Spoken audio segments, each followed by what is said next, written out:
Hindi na siya bago sa ating pong church dahil siya po ay isa sa mga regular speaker natin sa ating Teyotalk. Pero sa ating pong pagsamba, I think second time lang ba bro? Second time po natin. Doon sa mga lumang miyembro ay naranasan na natin siyang mapakinggan. Pero doon sa mga bagong miyembro ay for the first time marinig niyo po siyang mangaral dito po sa ating iglesia. Siya po ay isa sa mga regular na tagapangaral sa iglesia ng Trinity Bible Church sa San Pablo. Siya po ay isang manggagawa. Dati ho namin kaklase sa GMA. Hindi lang po pinalad na makapagtapos. Isa po siyang singer and songwriter. Baka mamaya may sample mamaya. And also kasama niya po ang kanyang may bahay, si Sir Vera, at ang isa pong kapatiran natin mula sa Trinity Bible Church. So mga kapatid, at pong i-welcome sa ating pong pulpito si Brother Jonathan Santarita.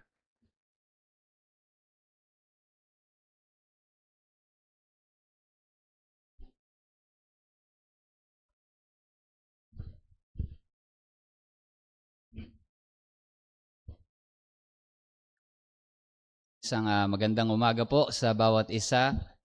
At nasagot pala dito. It is a privilege and also a blessing na gamitin po ng Panginoon sa inyong harapan ngayong araw ng panambahan upang dalhin ang salita ng Diyos. And in behalf of Trinity Bible Church, ipinararating ko rin po ang pagbati ng aming iglesia. Sa umaga pong ito, ay nais ko po kayong anyayahan sa ating teksto na atin pong pag-aaralan at makibukas po kayo sa akin in 2 Timothy chapter 2 at ang atin pong babasahin ay mga talata verses 8 to 11.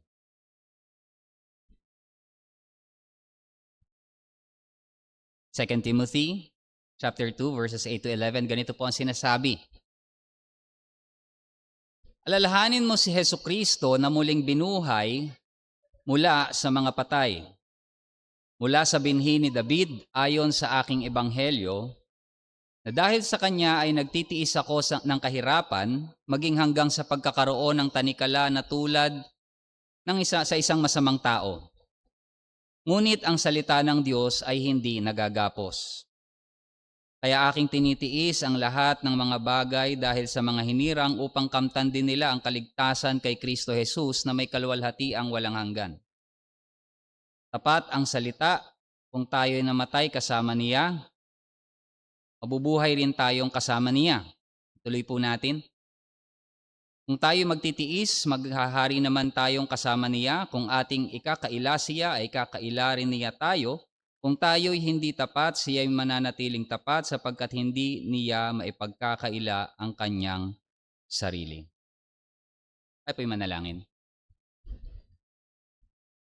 Aming amang Diyos, tunay nga, samahan mo kami sa umagang ito na alalahanin ang aming Panginoong Jesucristo. Makita namin ang kanyang kagandahan, ang aming mga puso, Panginoon, ay patuloy na maakit sa Kanya. Naisin, Panginoon, na siya, Panginoon, ay aming makasama at ang aming mga buhay ay maiayon sa Kanyang kalooban. Samahan mo kami, bigyan mo kami ng pangunawa, buksan mo, Panginoon, ang aming mga puso at gabayan kami ng iyong banal na Espiritu. Ito po ang aming dalangin sa pangalan ng aming Panginoong Hesus. Amen. Maganda po yung ating inawit kanina, yung unang hymno, Be Thou My Vision. Ito isang panalangin na hinihingi natin na ang ating maging, sa ating paningin ay wala tayong ibang tingnan kundi ang ating Panginoong Hesus. And somehow, it takes us to our text na tayo ay tinatawagan na alalahanin. Remember Jesus Christ. Ito ang buhay ng isang Kristiyano. That's Christian life. And pwede natin itong ihambing, lalo-lalo na sa mga nagmamaneho. If you are driving, alam mo, kapag nagdadrive ka, saan ka nakatingin? You look forward. But at the same time, kailangan mo rin tumingin sa likod. Tumitingin ka rin sa side mirror, sa rear view. And that's one of the ways para masigurado na ligtas ang iyong pagmamaneho kung nasaan ka man. You look forward and you look backward. Now, in the same way, we look back to the cross. We look back to the resurrection ng Panginoong Jesucristo. At nakikita natin ang kanyang ginawa. Ito yung nagbibigay sa atin ng kalakasan para sa ating pangkasalukuyan. But at the same time, tayo rin ay tumitingin sa hinaharap. At ang tinitignan natin ay ang kanyang muling pagbabalik, na nandoon ang kanyang kaluwalhatian, His full glory. At ito po yung rhythm na mayroon dun sa ating teksto ngayong umaga. At ito yung ating, dito natin uhugutin yung mensahe natin. Na ang mga mananampalataya ay namumuhay sa pag-alaala kay Kristo at pag-asa sa hinaharap na kaluwalhatian. Believers live by remembering Christ and anticipating His glory. So inaalala natin siya, inaalala ang krus, pero tumitingin din tayo sa hinaharap na kaluwalhatian. Now, ito pong 2 Timothy, ito yung huling sulat ni Apostol Pablo kay Timothy na kanyang spiritual son pagdating na sa ministeryo. And take note, ito pong si Paul at this time ay malapit na yung kanyang execution.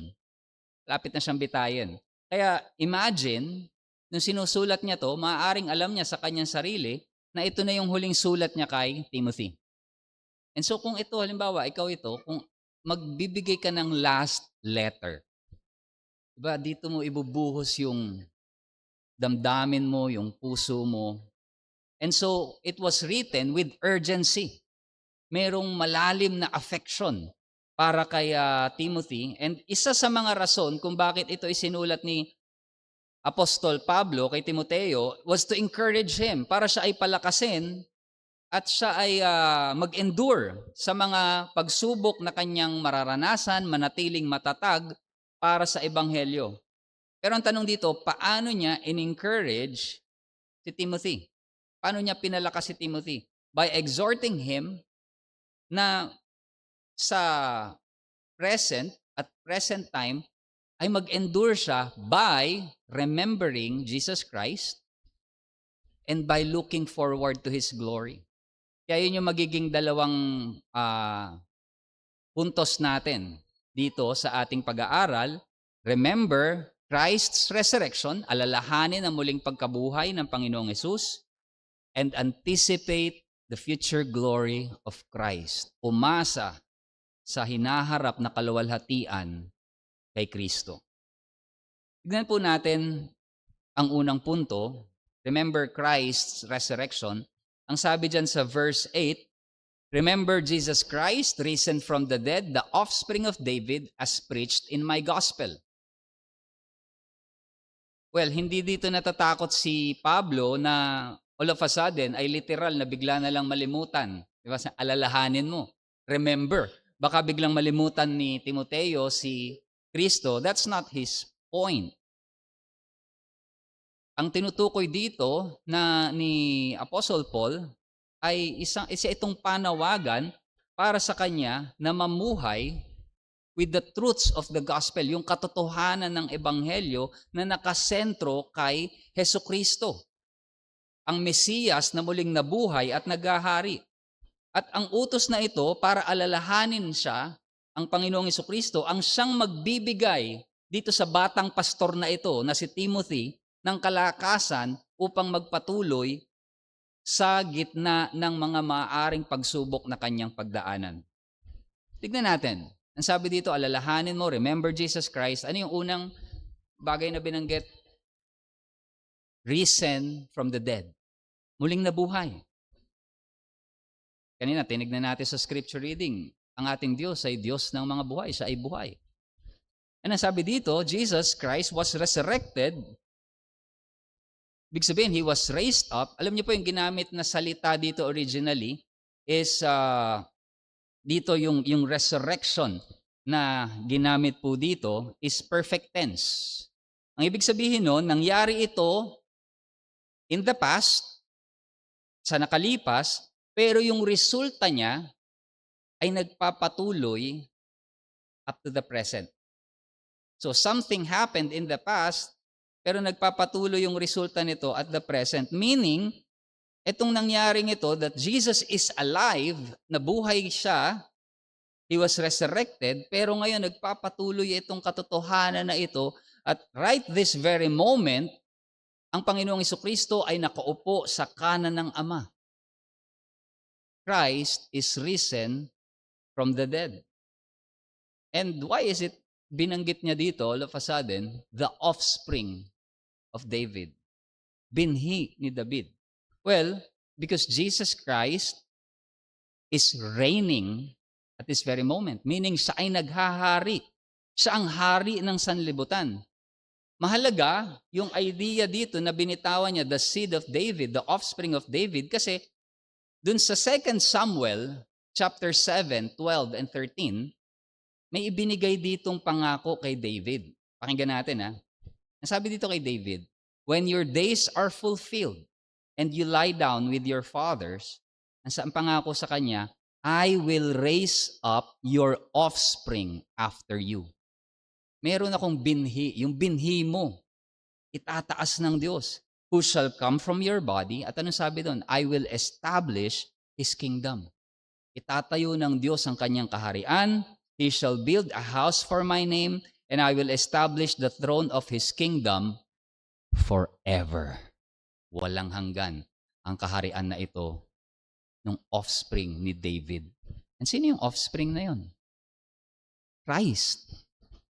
So ibig sabihin, itong nabuhay na si Kristo ay hindi lamang siya nabuhay tapos yun na.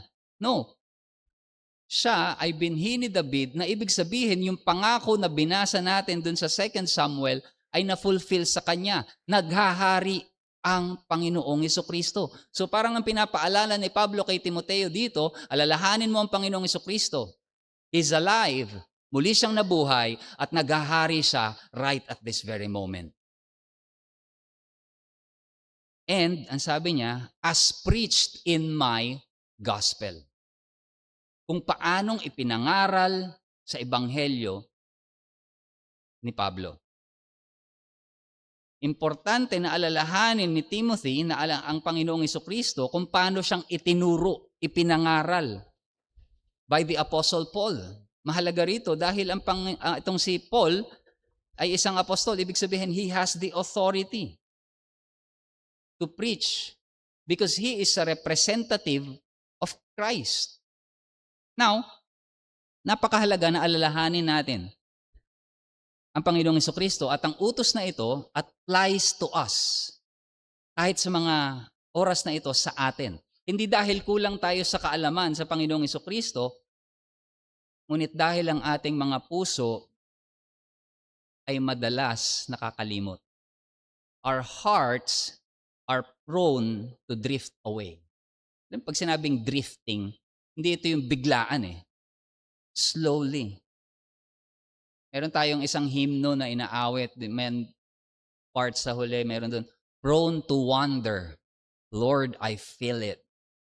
Prone to leave the God I love. So meron tayong ganong tendency. Bakit? Natural sa atin ang maging makakalimutin. We forget things. Bakit? It's part of our human condition. Nakakalimot naman talaga tayo. And it's not bad. Meron tayong limitasyon. We forget birthdays, anniversaries. Minsan nakakalimot tayo ng appointment o kung saan natin nailagay yung mga bagay-bagay sa ating buhay, mga personal na gamit natin. We forget things sa ating pang-araw-araw na buhay, how much more yung mga spiritual na realidad. Lalo na kapag hindi natin napagtutuunan ng pansin. We forget. Kaya nga, anong ginagawa natin? Pag merong isang mahalagang bagay na dapat hindi natin malimutan, schedule, halimbawa, huwag mong kakalimutan. Anong gagawin natin? Naggagawa tayo ng reminder. Tama? Punta ka sa cellphone mo, Punta ka sa kalendaryo mo, susulat mo doon. You need to remind yourself. And ito sa mga natural na bagay lamang, mga pang-araw-araw na bagay, kailangan natin ng reminder. How much more in the spiritual things?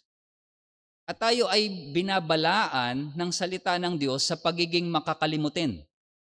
Alam niyo, ang Israel, nalimutan nila ang Panginoon na naglabas sa kanila sa Ehipto, bagamat sila ay binalaan ni Moses nung sila ay papasok na sa promised land, na huwag silang maging makakalimutin. Sabi sa Deuteronomy 8 verse 2, tingnan niyo yung utos sa kanila, parang ano to parang si Paul and Timothy din. Bakit? Si Paul, di ba, sabi nga natin kanina, malapit nang i-execute. And then may iwanan na si Timothy. Dito naman, ang context, ang Israel papasok na sa promised land and si Moses is going to transfer na yung leadership kay Joshua. Hindi na siya kasama. So nagbibitaw na siya dito ng para ring huling habilin. So same with Paul. Ano ngayon yung kanyang inihabilin sa bayan ng Israel? Same thing. Ang sabi niya, and you shall remember the whole way that the Lord God has led you these 40 years in the wilderness. Deuteronomy 8 verse 2. Tignan pa natin yung verses 11 to 14. Ang sabi dito sa Deuteronomy 8:11 to 14, take care lest you forget the Lord your God. Mag-ingat kayo, baka malimutan nyo ang Diyos. By not keeping His commandments and His rules and statutes, which I command you today. Bakit nila malilimutan daw? Bakit nila biglang malilimutan? Sabi niya, lest when you have eaten and are full and have built good houses and live in them, kapag sagana ang pagkain, kapag nakapagtayo na kayo ng mga magagandang bahay and you live in them, when your herds and your flocks, kapag yung inyong mga hayop ay nagmultiply, your silver and golds are multiplied and all that you have is multiplied, dumami ng dumami ang kanilang kayamanan, then your heart be lifted up and you forget the Lord your God who brought you out of the land of Egypt, out of the land or house of slavery. Ano yung bagay na nagpalimot sa kanila? Is it a bad thing? Is it a bad thing na magkaroon ka ng bahay? Is it a bad thing na mag-multiply yung mga possessions mo? Is it a bad thing na meron kang kinakain? No. Those are blessings. Those are actually blessings. Those are actually the things na ipinangako sa kanila ng Diyos pag sila ay dinala na sa lupang pangako. Pero ang sabi doon, mag-ingat kayo na kapag ang mga pagpapalang ito ay nasa inyo na, you forget God. Ibig sabihin, even the blessings that we receive can distract us from the one who gives the blessing. Mag-ingat tayo doon. Do not forget. Ito yung warning sa atin. At pagdating sa ating Panginoong Jesucristo, we rarely forget outright. Hindi ito biglaan. Paano ito nagmamanifest sa ating buhay? It manifests as if pag nabubuhay tayo, as if hindi siya nabuhay na mag-uli. As if Christ is not alive. As if Christ ay hindi naghahari. As if Christ is not present. Lumalabas yung ating pagiging makakalimutin in our worries. Kapag tayo ay nangangamba, kapag tayo ay natatakot, nababalisa. Kasi bakit? Parang nalilimutan natin na ang ating Diyos ay buhay. Na ang ating Diyos ay naghahari sa mga oras na ito. So ano ang panawagan sa atin? Remember, Christ, risen from the dead, the seed of David. Buhay siya at naghahari sa mga oras na ito. At si Pablo, nung sinusulat niya ito, imagine Sinusulat niya to, and he is bound as a criminal. Nakakadena siya ng mga oras na ito. Nag-undergo siya ng suffering. Think about this. Kaliwat kanan niya, nakatanikala siya, sa isang side niya may sundalo, nakatanikala siya dun. Nakakulong siya. So he is suffering. And imagine this, he is suffering and then sumusulat siya kay Timothy na malaya at ang sabi niya, endure.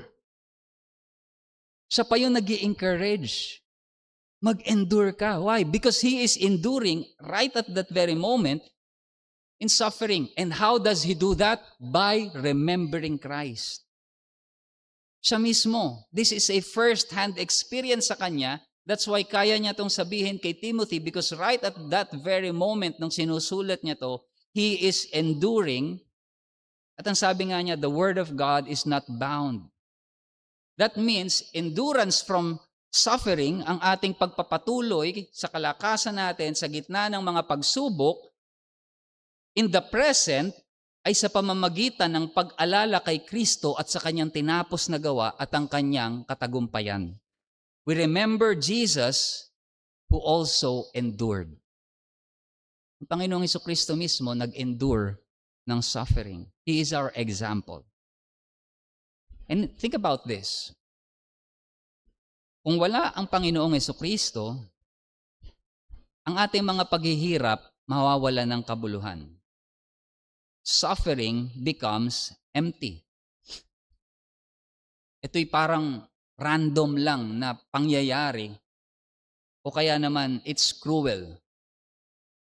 Naging mapait na karanasan lamang. Walang layunin, walang purpose yung suffering. Without Christ, our suffering is without purpose. Pero with Christ, kung nandiyan ang Panginoong Jesucristo, yung suffering nagkakaroon ng meaning. Yung suffering nagkakaroon ng purpose. Bakit? Anong sabi ni Pablo dito? Diba? Nag-e-endure siya. Basahin natin saglit. Sabi niya, verse 9, for which I am suffering. Yung sabi niya, he is bound with chains as a criminal. But the word of God is not bound. Therefore, ano yung purpose ngayon ng suffering niya? I endure everything for the sake of the elect, that they also may obtain salvation that is in Christ Jesus with eternal glory. Yung suffering niya nagkaroon ng purpose at ito ay para sa mga elect. Sabi niya, nagkaroon ng purpose para dun sa mga mananampalataya pa kay Kristo at sa kaluwalhatian ni Kristo. You see that? Without Christ, suffering means nothing. With Christ, there is a purpose in our suffering. Ito ay nagiging makabuluhan. It becomes a testimony. Kaya para sa atin, ang sakit, kawalan, even hardship, ito ay nagiging patotoo ng pag-asa. Our endurance sa mga trials na dumarating sa atin, nagiging siyang evangelistic. Nakikita ng ibang tao kung paanong ikaw ay sustain ng Diyos at ang buhay mo ay nagiging ngayong dahilan para makita nila ang kaluwalhatian ni Kristo. With Christ, suffering becomes meaningful.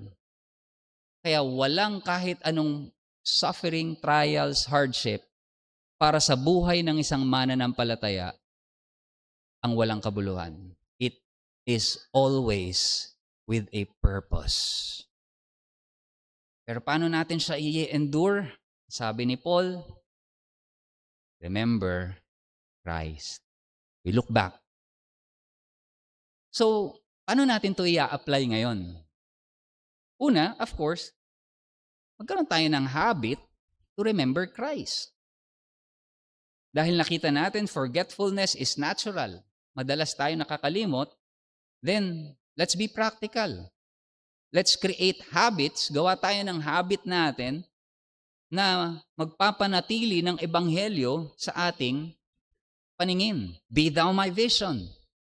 How do we do that? Maaari natin itong simulan as simple. Hindi ito yung parang, minsan kasi kailangan, parang feeling natin, kailangan extravagant yung kailangan merong camp, attend ako ng conference na mabibigat ang mga speakers so that ma-revitalize ako, makita ko yung glory.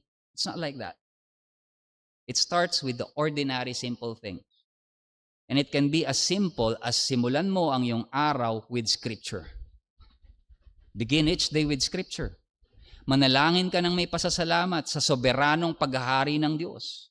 Itong mga small habits na ito, as you develop, ititrain nito yung puso natin na mamuhay with Christ's gospel preached to us every day, na tinitignan natin ang kanyang tinapos na gawa, so that kapag dumating na yung suffering, handa tayo dahil nakaangkla na tayo sa katotohanan ni Kristo. Do we do that? So, nag-start ang January. Siguro may mga nag-start ng Bible reading plan sa inyo. Anong date na ngayon? Ilan na ang butas nyo? Ako may 3 butas na ako eh. Yung chinechekan yung pang-araw-araw. Let's try. Let's try that. Let's build a habit. At dito, as we start the year, January pa lamang, it is good na i-cultivate natin ito dahil ito yung magiging bahagi ng ating paglago sa kabanalan. And also, let's interpret yung mga nangyayaring suffering in the lens of Christ's victory. Tignan natin siya. And at the same time, tignan natin ito sa larawan ng katagumpayan ng Panginoong Jesucristo. It's not meaningless kagaya ng nakita natin. When we suffer with hope, ang mga tao sa paligid natin, bakit nagpapatuloy ka pa rin? Why is it that meron ka pa rin pag-asa? It's because our hope is not anchored upon the temporary things ng mundong ito,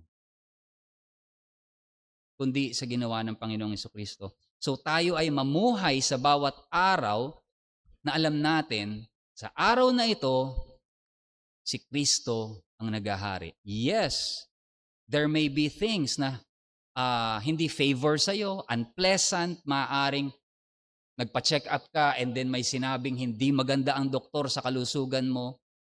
What will give you comfort at those moments? What will give you comfort is naghahari ang Panginoon ko. Sa kabila ng mga bagay na to, Christ reigns. And ibig sabihin nito, kung naghahari ang Panginoon, ibig sabihin nito kahit how we approach yung work natin, yung family natin, we approach it na alam natin, nakatingin sa atin ang hari. We live knowing Christ reigns. So yung daily choices natin, paano tayo magsalita, how we forgive, how we serve, it becomes acts of worship sa Kanya, pagsamba sa Kanya na buhay at naghahari sa mga oras na ito. Ito yung sinasabi na pamumuhay na may, sabi yung sa Latin phrase na coram Deo, before the face of God. Always think about that, before the face of God. Lahat ng ginagawa natin, it's as if nasa harapan tayo ng mukha ng Diyos. And that's really the position ng mga mananampalataya. Let us always remember that. Remember Christ. At ikalawa, ang sabi sa atin is we should also anticipate future glory with Christ. Paano natin makikita yun sa talata na ating binasa? So sa mga susunod na talata, i-anticipate ni Paul na mayroong paparating na kaluwalhatian with Christ. So, looking back on the cross, tinignan niya na tayo ay nakipag-isa kay Kristo sa kanyang kamatayan Then, kung ikaw nga ay nakipag-isa kay Kristo, as you look back on the cross, namatay siya, nanampalataya ka dito, you look back on the cross at nakita mo ang katotohanan na ito, pwede kang tumingin sa hinaharap because there is resurrection hope. Merong pag-asa ng muling pagkabuhay. Merong pag-asa ng hinaharap na kaluwalhatian. There is final judgment na darating kung saan nandoon ang hustisya ng Diyos. And there is unchanging promise, hindi nagbabagong pangako sa hinaharap. Tignan natin ang mga bagay na ito. Sabi sa verse 11, the saying is trustworthy. So itong babasahin natin ay tila ba isang bahagi ito ng possibly, sabi ng mga scholar, it is a early Christian hymn. Pwedeng bahagi ito ng hymn nila or a early Christian creed. Kaya sabi niya, the saying is trustworthy. Ibig sabihin, itong saying na to alam nilang lahat. So maaring dahil ito inaawit nila or part ng kanilang liturgy sa church na kanilang sinasambit. Ano yung saying na to? Ang sabi dito, if we have died with Him, we will also live with Him. If we endure, we will also reign with Him. If we deny Him, He will also deny us. If we are faithless, He remains faithful. If we have died with Him, kung tayo'y namatay kasama niya. Now, yung iba, ini-interpret to na, yan yung mga martir. Yan yung mga napinatay para kay Kristo. But, ang tinutukoy dito ni Paul, he was talking about the believer's union with Christ. Yung pakikipag-isa ng isang mananampalataya kay Kristo. Diba, yun yung sinasabi sa Romans 6? That those who have been baptized in Christ Jesus were baptized into His death, ganun din sa Kanyang resurrection. So, ang isang mananampalataya ay nakikipag-isa kay Kristo sa pamamagitan ng pananampalataya through the Holy Spirit. Union with Christ, ito ay magre-resulta ng Kanyang kamatayan ay ibibilang bilang kamatayan natin sapagkat siya ay namatay bilang ating representative. Pero ano yung kasunod nito? Sabi doon, if we have died with Him, we will also live with Him. Ito na ngayon yung tumuturo sa ating bagong buhay sa pamamagitan ng banal na Espiritu. At present, it is new life with the Holy Spirit. But in a future sense, ang tinutukoy dito is the believer's resurrection. Kagaya ng sa Panginoong Jesucristo. Pakinggan natin yung sabi sa Romans 8:11. If the Spirit of Him who raised Jesus from the dead dwells in you, kung nananahan ang Espiritu na siyang bumuhay sa Panginoong Jesucristo, He who raised Christ Jesus from the dead, ano sabi doon? Will also give life to your mortal bodies through His Spirit who dwells in you. Siya rin ang magbibigay ng buhay sa inyong mga mortal na katawan. Ito yung hope natin. This is our resurrection hope. And alam niyo, sometimes bilang mga Kristiyano, nawawala to sa atin in a sense na parang tinitignan natin ang Christian life just how to live better. Ngayon, there's nothing wrong with that. Na paano tayo mamumuhay, pleasing to God. That's true, kailangan natin to. Pero sometimes it gets cut short na hindi na tayo tumitingin dun sa paparating na kaluwalhatian to eternity. It's all about the present. That means we're very short-sighted. Nagiging tayong short-sighted sa buhay ng isang mananampalataya. Kailangan bilang isang mananampalataya, wala akong kaaway. Wala akong katampuhan. Kailangang isettle ito. Kailangang encourage ganito. That's well and good. Pero our hope, our blessed hope, tumitingin tayo dun sa eternity. Hindi natatapos dito sa buhay na ito na pansamantala lamang. Ano sabi? If we endure, kung tayo ay magpapatuloy, mag-endure tayo, magtitiis, we will also reign with Him. Maghaharing kasama niya. And as we have seen, tinawag tayo na mag-endure at the present. Nakita na natin yan kanina. And that is by remembering Christ. But by doing so, may pangako sa hinaharap na tayo maghaharing kasama ni Kristo. Yun yung ating future glory. Sabi sa Revelations 20 verse 6, "Blessed and holy is the one who shares in the first resurrection. Over such, the second death has no power." Pero ano sabi doon? "But they will be priests of God and of Christ. They will reign with Him for 1,000 years." May reigning, may paghaharing kasama ni Kristo. And ang mga talatang ito, itong mga talatang ito, ine-emphasize na ang daan patungo sa kaluwalhatiang ito is what? Endurance. Endurance at the present, so ina-assume may i-endure. May trials na darating. Hindi lamang ito symbolic, but this is a reality. It is a future reign in glory. At ngayon, tayo ay dapat mamuhay in that sense. Pero may warning. Also for the present and for the future. At ang warning na ito is yung opposite ng endurance. It is to deny Christ. To deny Christ in the face of opposition. Ang sabi dyan, if we endure, we will also reign with Him. If we deny Him, He will also deny us. That's a warning, brothers and sisters. To deny Christ in the face of opposition. Ang tanong dito, pag dumating yung trials, pag dumating yung hardship, pag dumating yung opposition, are you going to endure or are you going to deny Christ? Pero may warning Bakit? Kasi ang Panginoong Jesucristo ang may sabi mismo. Matthew 10:33. Listen to this. "Whoever denies me before men, I will also deny before my Father who is in heaven." It came from the lips of Christ. Ang Panginoong Jesucristo mismo ang may sabi nito. Luke 12 verse 9.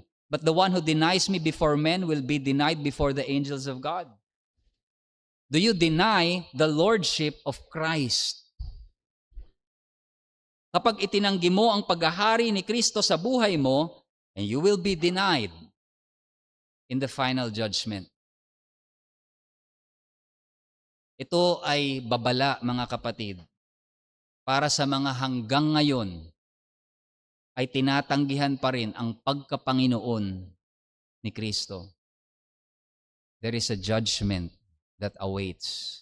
May naghihintay na kahatulan. Ask yourself,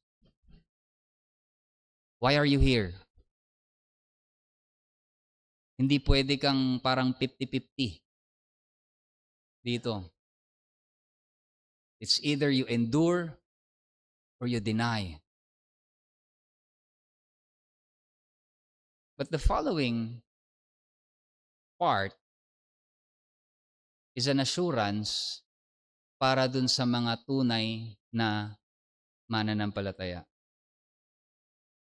It's such a comfort to hear na sinabi, if we are faithless, He remains faithful.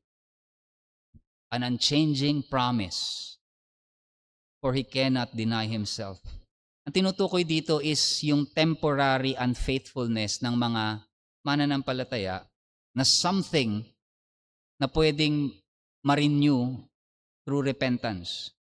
Because let's be honest, mga kapatid, kung tayo magiging tapat sa ating mga sarili, alam natin that the only reason na tayo ay nananatili is because of the sustaining grace ng Diyos. Dahil tapat siya sa atin. Tapat siya sa atin to restore us. Tapat siya sa atin na tayo ay alagaan, disiplinahin. Tapat ang Diyos sa atin. That's why you're here. It's not because of our own strength na tayo ay faithful. And if we are going to be honest, alam natin, there are seasons of unfaithfulness. na dumarating sa atin sa harapan ng Diyos. Pero ang sabi dito, if we are faithless, He remains faithful. And this speaks about our daily realities. Ang isang mananampalataya natitisod. He stumbles. He falters. Nanlalamig. Meron pa nga mga nadidisiplina.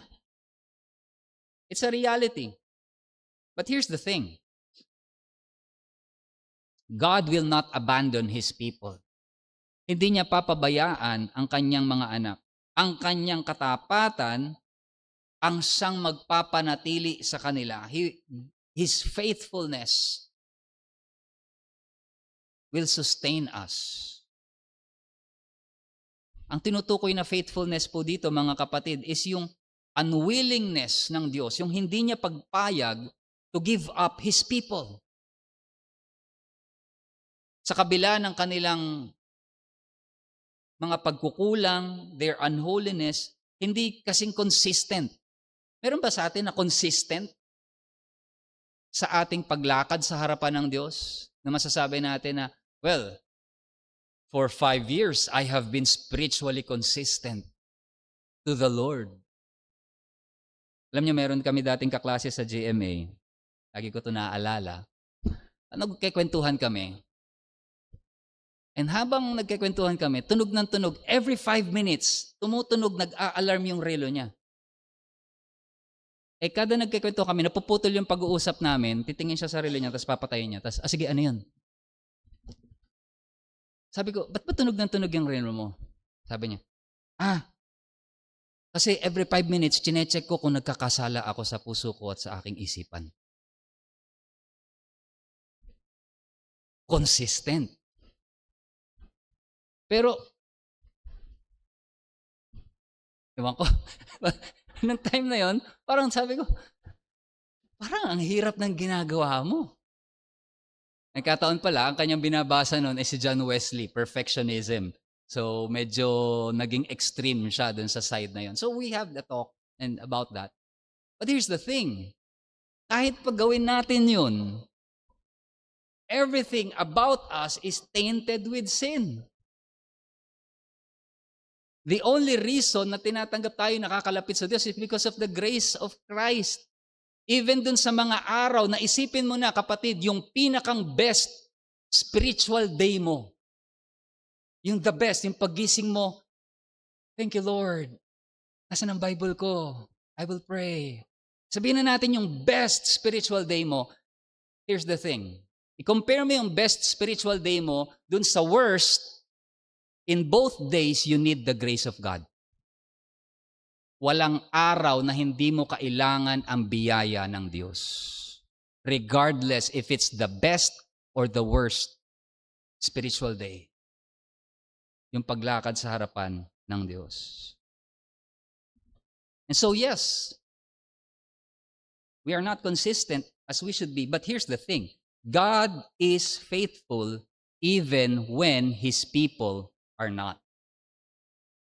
This is why, yung application nito, mga kapatid, sa kasalukuyan, in the present, nagbibigay ito sa atin ng confidence that when we fall, we repent quickly.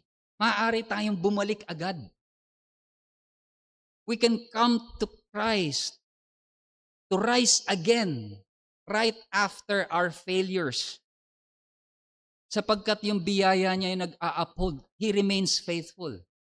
Hindi niyo ba pansin? I don't know if this is just my experience as a believer, pero I do believe this is something that all of us experience. Na minsan kapag bumagsak tayo sa kasalanan, failure, parang gusto mong patagalin pa muna bago ka bumalik sa Lord. Ang mga bukas na ako magre-repent, nakakahiya. Kakatapos lang eh. Basa muna akong konting Bible, attend muna akong prayer meeting para tas tsaka ako babalik sa Lord. Para bang, nung meron kang sin, parang gusto mo munang i-patch up ng Bible study muna, attend muna ng service, para matabunan muna yun, tas tsaka kalalapit uli sa Lord. As if meron munang, o diyan ka muna sa sulok, harap ka muna sa pader, bago ka makipag-usap sa Lord ulit. We do that. Pero kung titignan natin, tinatawagan tayo ng salita ng Diyos to rise up after failure, to repent quickly the moment we fall. Why? Because God is faithful. Those who come to Him, He will never drive away. And this gives us encouragement, mga kapatid. Why? Bakit magiging faithful ang Panginoon? Because ito yung future hope natin. He cannot deny Himself. Hindi niya kayang itanggi yung sarili niya kasi yung faithfulness ng Diyos, ito ay nakapaloob sa kanyang karakter, in His very nature, sa kanyang kalikasan, at hindi siya maaaring magbago. He cannot deny Himself. He cannot change. Being faithful is who He is. Kaya ibig sabihin nito, ang pangako ng buhay na walang hanggan, ang pangako ng muling pagkabuhay, ang pangako ng paghaharing kasama si Kristo, it is secure. Sigurado ito, kahit na ang ating mga pananampalataya ay manghina at times, ito ay magkaroon ng season of challenges, mananatili ang katapatan ng Diyos. We can look forward to that. We can anticipate that. We can endure suffering with hope. Bakit? Alam natin, our future glory is secured. When we look back, nakita natin, sinecure na ng Diyos ang ating kaligtasan on the cross, in the resurrection. When we look forward, our hope is secured because of who He is. Because He is faithful. Hindi ito dahil sa consistency natin. It is not about our perfect consistency, but by His perfect constancy. He is constant. Hindi siya magbabago. Hindi sa consistency ko, but because He is constantly faithful. That's why. Alam niyo, yan yung ating this very thing na pinag-aaralan natin, this is what we proclaim every time na tayo naglo-Lord's Supper. We remember Christ's death and resurrection. Pero sabi ni Pablo, we also proclaim it until He comes. There is a sense that when we partake of the Lord's Supper, inaalala natin, we remember Christ and we look forward as well. So napakagandang kapag ginawa natin yung tayo nag-Lord's Supper, sana maalala nyo ang mga bagay na ito. And so, as an application dito, brothers and sisters, as we start this year, for example, kapag binalikan natin yung nakalipas na taon, maaaring ang ilan sa atin ay mayroon pang mga alaala ng discouragement sa ating spiritual walk. Maaaring pumasok ang taon na ito sa iyo, may daladala kang failure, may daladala kang kasalanan, may daladala kang struggle. And maaaring may mga kasalanan na you feel nilalabanan mo and you kept on losing. Pero pinapaalala sa atin dito ni Pablo that even when we are faithless, Christ will be faithful. We can continue our walk with Christ. And we can have hope. Maaari tayong magkaroon ng pag-asa sa hinaharap sapagkat patuloy na naghahari si Kristo. He will uphold us by His grace. And kung paanong tayo ay nakarating sa taon na ito at dinala tayo ng biyaya ng Diyos sa kabila ng ating kahinaan, maaari tayong umasa na patuloy na darating ang biyaya sa atin in the future, in the coming months ahead. So let us endure with hope sapagkat alam natin ang ating hinaharap, it is secure in Christ. God's faithfulness, yung kanyang katapatan, ay garantiya na mananatili ang kanyang mga pangako. Because Christ is risen, we will live with Him. We will reign with Him. At dahil hindi kayang itanggi ng ating Diyos ang kanyang sarili, mananatili ang kanyang pangako sa atin. So as we look towards the future, maaring may uncertainty. Maaaring may mga paghihirap, even death. We may be facing those moments or face those realities sa darating na taon na ito. Pero we can face it with hope. Hindi nakadepende sa atin, ngunit nakadepende sa katapatan niya. So looking ahead, we can endure knowing na meron tayong garantiya sapagkat hindi nagbabago ang ating Diyos na sinasamba.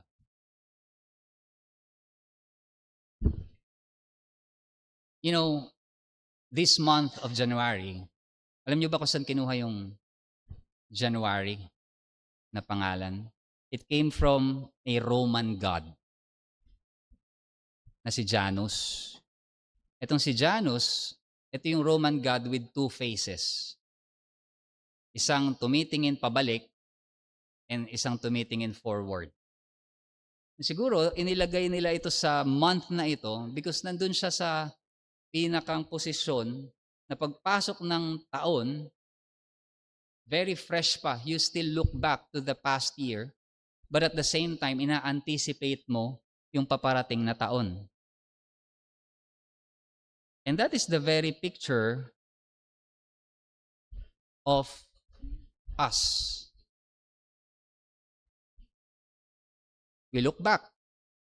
We remember the graces na ibinigay ng Diyos and also we look forward, ina-anticipate natin ang Kanya pang patuloy na pagbibigay ng biyayang ito.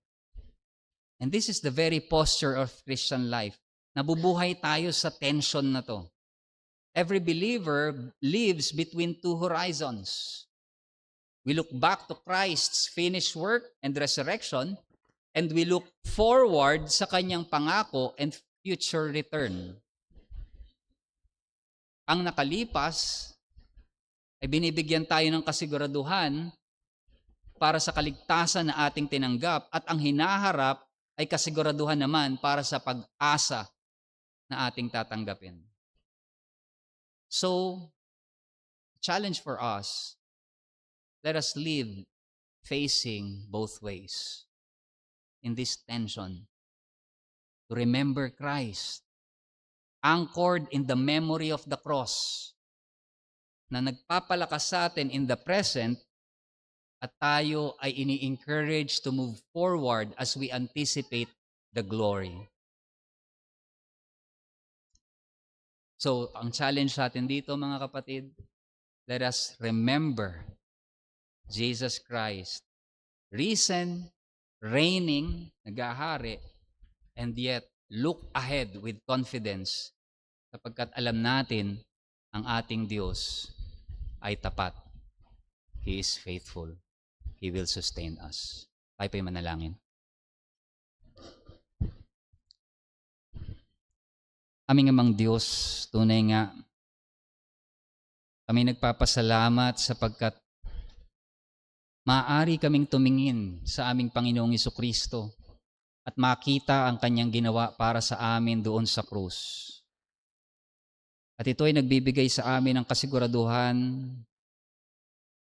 sa kaligtasan na iyong ibinigay sa amin. Kaligtasan na aming tinanggap at sinampalatayanan. And we can be sure of this, O Lord, because He has finished. It is finished on the cross. And He is resurrected, He is reigning right now. Siya ay nag-ahari sa mga oras na ito. At ganun din naman, maaari kaming tumingin sa hinaharap at makita, Panginoon, ang paparating na kaluwalhatian na iyong ipinangako sa amin. And we have this guarantee na alam namin kung paanong ikaw ay tapat noon, mananatili kang tapat sa hinaharap sapagkat ikaw ay hindi magbabago. Because you are faithful, O Lord. That's who you are. That's who you are. And we can rest on that. Tulungan mo kami, Panginoon, na ang aming mga puso ay manampalataya sa mga katotohanan ito, magpalakas ito sa amin, at lumakad kami, Panginoon, sa kasalukuyan na tumitingin in both ways sa iyong tinapos na gawa doon sa krus at sa iyong pangako, Panginoon, mapagpalang pangako sa hinaharap na kami ay kasama, Panginoon, sa kaluwalhatian na iyong dadalhin. Salamat, O Diyos, sa Ebanghelyo. Salamat sa iyong salita. Ito po ang aming dalangin sa pangalan ng aming Panginoong Hesus. Amen.